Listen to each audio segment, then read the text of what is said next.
Hello दोस्तों, मैं आज आपसे एक क्वेश्चन करने वाला हूँ। उसका जवाब आप मुझे कमेंट में देना। कमेंट बॉक्स में जाके आप कमेंट करना। क्या 20-22 हज़ार हर महीने कमाने वाला आदमी, उसमें लड़का हो या लड़की हो, उसको अमीर होने का सपना नहीं देखना चाहिए या उसे अमीर नहीं होना चाहिए? मैं तो कहता हूँ होना चाहिए। अमीर होना उसका अधिकार है। अब ये वीडियो आज उसी के बारे में है। हम 20-22 हज़ार रुपये सैलरी कमाने वाले जो आदमी होता है वो अपने खर्चों को कैसे करे, अपने पैसे कैसे बचाए, और जो बचे हुए पैसे है उसे कहाँ इन्वेस्ट करे और कैसे इन्वेस्ट करे, और लॉन्ग टर्म में आप फाइनेंशियल फ्रीडम को अचीव कैसे करें। देखिए दोस्तों, आप इससे पहले मेरे चैनल को जो है सब्सक्राइब कर लेना और वीडियो को लाइक करना। मैंने वीडियो में फाइनेंशियल फ्रीडम अचीव करने के लिए, नॉलेज बढ़ाने के लिए, फाइनेंशियल नॉलेज बढ़ाने के लिए बहुत सारी बुक आपको सजेस्ट की है, जिसमें आप अपने एक्सपेंस का हिसाब रख सकते हैं, एक्सपेंस कैसे करने हैं, बजट कैसे बनाना है। इन सभी के लिंक मैंने आपको डिस्क्रिप्शन में वीडियो में दिए है। आप चाहो तो वहाँ पे जाकर आप उनको खरीद सकते हैं। इससे पहले मैं आपको अपने दो दोस्तों की स्टोरी बताता हूँ, रियल स्टोरी। मेरे दो दोस्त थे जो एयरफोर्स में 2005 में भर्ती हुए। एक की पोस्टिंग पुणे में आई, दूसरे की पोस्टिंग दिल्ली में। तो क्या हुआ, पुणे में जब उस टाइम क्या होता था, एसआईपी का चलन महाराष्ट्र में ठीक ठाक चल रहा था, जबकि ऑल ओवर इंडिया एसआईपी या म्यूचुअल फंड को कोई जानता नहीं था, कम ही जानते थे।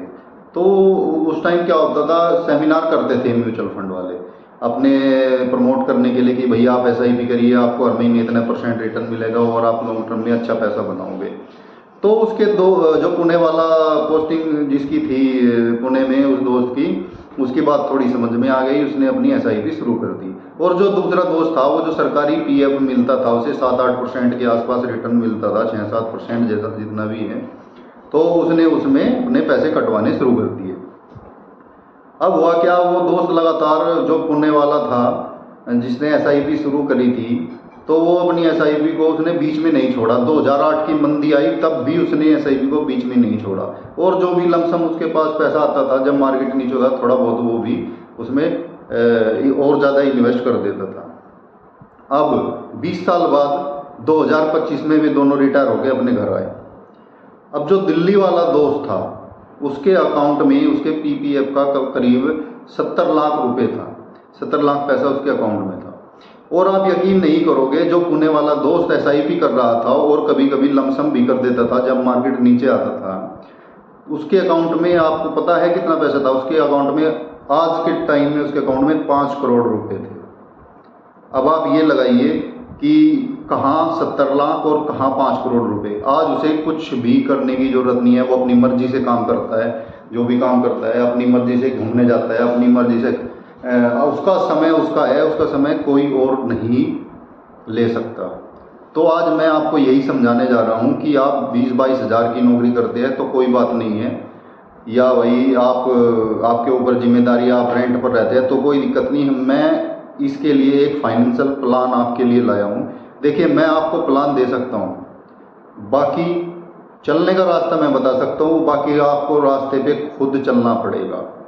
अब देखिए, हमारे जीवन में वर्किंग डेज, वर्किंग ईयर्स अगर हम लगाए तो मोटा मोटी अगर 20-22 साल का कोई लड़का है, नौकरी कर रहा है, या लड़की है, तो मोटा मोटी हम 60 साल लेके चलते हैं। सरकारी नौकरी में भी आप 60 साल में रिटायर हो जाते हैं, क्योंकि उस टाइम आपकी वर्क करने की एफिशिएंसी नहीं रहती, आपके हाथ पैर चलने बंद हो जाते हैं, माइंड कम काम करता है, इसलिए आपको रिटायर कर दिया जाता है। अब मैंने किया क्या है, इन 40 सालों को हमने हाफ 2 पार्ट में डिवाइड कर लिया। एक पार्ट, पहला पार्ट 20 साल, दूसरा पार्ट 20 साल। ठीक है जी। अब हमने क्या किया है, हमने पहले 20 साल के लिए स्ट्रेटेजी बनाई है, प्लान बनाया है। आपका दूसरा पार्ट जो 20 साल का है उसे फ्री करने के लिए, उसको फ्री क्यों करना है?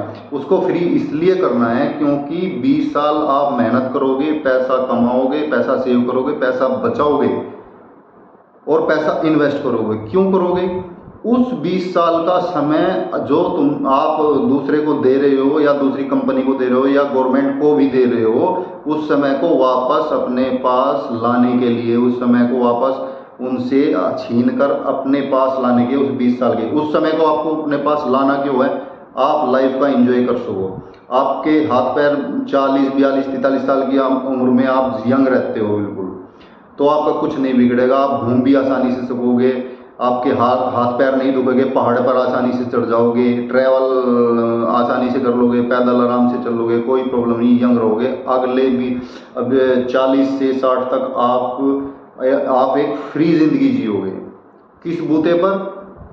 फाइनेंशियल फ्रीडम के बूते पर आप फ्री ज़िंदगी जियोगे। अगर आपने 42, 43, 45 साल की उम्र में फाइनेंशियल फ्रीडम अचीव नहीं करी, भरपूर पैसा नहीं कमाया, तो आपको 60 साल से भी ज़्यादा काम करना पड़ जाएगा और आप दूसरों के लिए काम करोगे। आपका समय आपका नहीं रहेगा, दूसरा आपके समय को मैनेज करेगा, ये बात समझ लीजिए।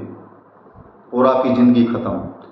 ज़िंदगी ख़त्म मतलब कुछ नहीं कर सकते। फिर आप खाट पर लेट जाएंगे, 60 के बाद रिटायर हो के आएंगे, और हो सकता है, ये भी हो सकता है कि आपको 60 के बाद भी काम करना पड़े। तो दोस्तों, इसके लिए मैंने एक आपको फाइनेंशियल प्लान तैयार किया है, जिसमें मैं स्टेप बाय स्टेप उस प्लान को आपको रिवील करता हूँ, बताता हूँ। मान लिए आपकी सैलरी 20-22 हज़ार रुपये है। अब आप क्या करते हैं, उसमें से आप 10,000 रुपये इन्वेस्टमेंट के लिए रख दो, 10,000 रुपये आप खर्चे के लिए रख दो। देखो दोस्तों, अगर 20 साल में आपको फाइनेंशियल फ्रीडम अचीव करनी है तो 20 साल आपको थोड़ा फ्रूगल लाइफ जीनी पड़ेगी। अपने दूसरे पार्ट वाले जो 20 साल है उसे आज़ाद करने के लिए, वरना आप पूरी ज़िंदगी गुलामी से काम करते रहोगे। कम से कम 20 साल तो आप आज़ादी के जी लो। तो उसमें क्या है, मान लिया आपकी सैलरी 20,000 रुपये है फ़िलहाल आज के टाइम में। आपके घर में मम्मी पापा है, एक छोटा बहन है या भाई है, दो बंदे आपके 4 आदमी आपके घर में। तो आपको करना क्या है, 10,000 रुपये आपको हर हालत में 10,000 रुपये बचाने हैं और 10,000 रुपये खर्च करने हैं।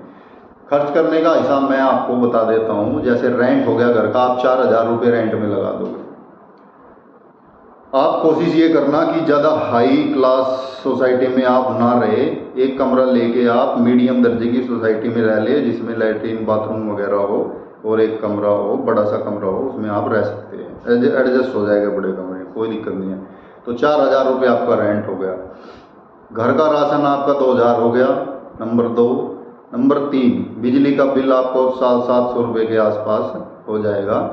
नंबर 4 आपका हो गया ट्रांसपोर्ट का खर्चा, आने जाने में आपको बस का किराया वगैरह जो भी है 700 रुपये महीना हमने वो जोड़ लिया। और घर के हमने अन्य खर्चे जैसे टॉयलेट का सामान वगैरह और भी जो चीज़ें आती है उसका हमने जोड़ लिया आपका जी 1,500 रुपये।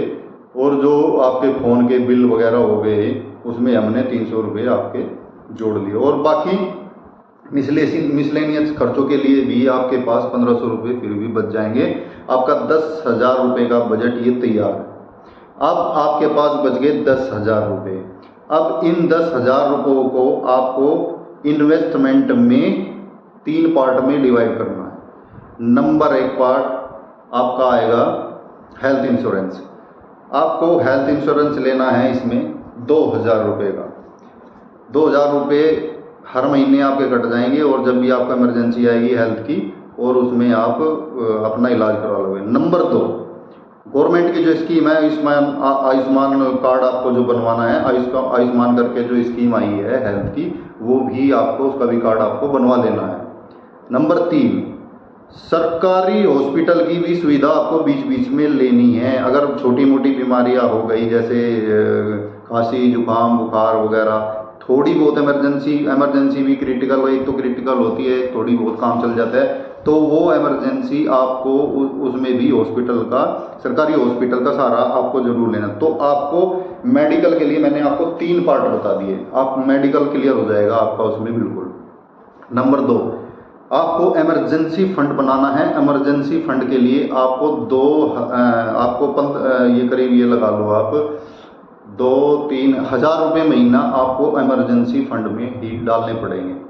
वो आपको लाइक कोई इमरजेंसी, हेल्थ के अलावा भी बहुत इमरजेंसी होती है, एकदम से पैसे की ज़रूरत पड़ जाती है, वो आपको निकालना ही नहीं है। आपको एक सेविंग अकाउंट में रख देनी है, या एक स्वाइप एफडी या फ्लेक्सी एफडी का ऑप्शन करके आता है, वो कहीं बैंक देते हैं कहीं नहीं देते। उसमें क्या होता है, आप एफडी करते जाते हैं, जैसे आपका पैसा जुड़ता जाता है बैंक अपने आप एफडी कर देता है। और जब हम पैसा निकालते हैं तो उसमें एफडी तोड़वाने की ज़रूरत नहीं होती।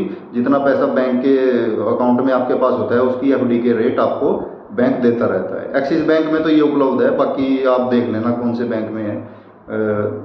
और फिर आपके पास बचे 7,000 रुपये। अब 7,000 रुपये को आपको कैसे इन्वेस्ट करना है? आपको 2,000 रुपये का इंडेक्स फंड खरीदना है। हमारी जो इंडिया की टॉप 100 कंपनी है उनका इंडेक्स फंड आपको 2,000 रुपये महीना उसमें इन्वेस्ट करनी है। नंबर दो पे आपको 2,000 रुपये लगाने हैं एक फ्लेक्सी कैप फंड में। फ्लेक्सी कैप फंड में क्या होता है, उसमें आपके large cap, mid cap, small cap का एक बंच आपको मिल जाता है। उसमें फंड मैनेजर अपने हिसाब से इन्वेस्ट करता है। 2,000 रुपये महीना उसमें आपको रखने हैं। नंबर 3 चार हो गए, बचे 3,000 रुपये। 1,500 रुपये आपको मिड कैप फंड में डालने हैं, किसी भी अच्छे से मिड कैप फंड में, और 1,500 रुपये आपको डालने हैं स्मॉल कैप फंड में। आप यकीन नहीं करोगे, और हर साल आपको 10% स्टेप अप इसमें करना है, क्योंकि आज आपकी सैलरी कम है, आपकी सैलरी बढ़ेगी भी।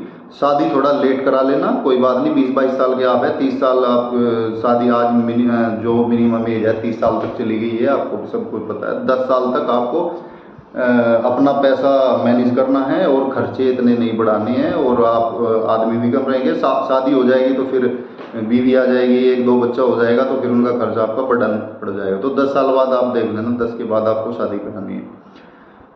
तो 10% का आपने स्टेप अप ले लिया, तो 20 साल का आपका ये टारगेट हो गया। 20 साल बाद आपके पास कम से कम 3 करोड़ रुपए होंगे। अगर इसमें परसेंटेज के हिसाब से ले चलूँ, इंडेक्स फंड में आपको 12-13% मिल जाएगा, और आपको फ्लेक्सी कैप में 15% के आसपास, मिड कैप में 17%, और स्मॉल कैप में 21-22-23% के आसपास भी आपको रिटर्न मिल सकता है। तो 20 साल बाद आपके पास 3 करोड़ रुपए हो गए। यानी कि आज अगर आपकी जेब में वो पैसा डाल दिया जाए तो उसकी वैल्यू कितनी होगी? उस पैसे की वैल्यू अगर आपकी इन्फ्लेशन एडजस्ट करके 3 करोड़ रुपए की आज के टाइम में कम से कम 1.5 करोड़ रुपए से ऊपर की वैल्यू होगी। तो अगर आज आपके पास 1.5 करोड़ रुपए से ऊपर हो तो आप कैसा महसूस करोगे? आप मुझे कमेंट में बताना, लिख के कैसा महसूस करोगे? आप फाइनेंशियल फ्री महसूस करोगे या गुलाम महसूस करोगे, ये बता देना।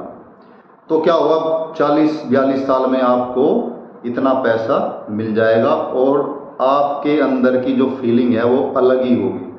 आप फिर मजबूरी में काम नहीं करोगे, आप फिर अपनी मर्जी से काम करोगे या किसी और से काम करोगे। और इस पैसे को कैसे उस टाइम हमें खर्च करना है, SWP कैसे करनी है, मैं अगली वीडियो बना दूंगा, उसमें आपको मैं सब कुछ समझा दूंगा। किन किन एसेट में आपको पैसा बांटना है, एक ही एसेट में पैसा नहीं लगाना है SWP का भी।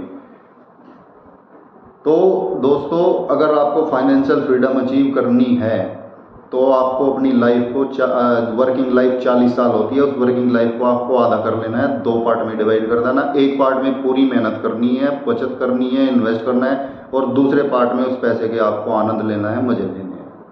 ठीक है दोस्तों, तो वीडियो को आप लाइक कर देना अगर अच्छी लगी हो, कमेंट में बताना मुझे और मैं किस विषय पर वीडियो बनाऊं, और सब्सक्राइब कर लेना चैनल को। धन्यवाद।